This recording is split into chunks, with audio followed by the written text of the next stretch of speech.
Breaking, just hours after being cut, ex-Seahawks star arrested for public disorder while intoxicated. Seahawks actions redefine family for the NFL. Roster adjustments earlier this week by the Seattle Seahawks took an unexpected turn only hours later, not on the field but off it. According to multiple local reports, former Seahawks player Alfonso Tupatala, 25, was arrested in downtown Seattle Tuesday night on allegations of public intoxication and disorderly conduct. Sources say the incident occurred just hours after Tupatala was informed he was no longer part of the team's plans. Witnesses described the young linebacker as emotionally distressed and visibly agitated in a crowded waterfront area. Authorities arrived at approximately 9:30 p.m. PST.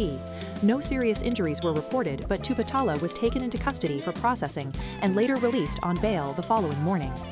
For the Seahawks community, the shock extended beyond the arrest itself to the circumstances surrounding it. At just 25, Tupatala had been viewed as a high-upside defensive piece, known for his athleticism, speed, and relentless motor. His personal spiral only hours after being released left former teammates and fans shaken, a stark reminder that behind the helmet are people who can break under sudden loss. What pushed the story beyond headlines across the league, however, was how Seattle chose to respond. Rather than severing ties after the release, the organization reached out proactively to support Tupatala, including facilitating initial legal guidance and mental health resources during a difficult moment. In a statement issued through head coach Mike McDonald, the Seahawks delivered a clear, human-centered message. "This is a difficult moment, and we won't shy away from our responsibility. We brought him to the Seahawks, and with that comes an obligation to stand by him when things are at their darkest. We are prepared to provide full support, legally and emotionally, because a mistake does not erase a person's value. Once you wear the Seahawks uniform, you are always part of our family." Tupatala is expected to appear in court later this month as the investigation continues.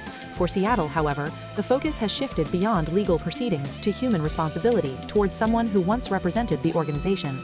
In an NFL often driven by cold, business-first decisions, Seattle's choice to stand with a former player at his lowest point set a different standard. Without excusing the behavior, the Seahawks refused to turn their backs. Some victories don't show up on the scoreboard.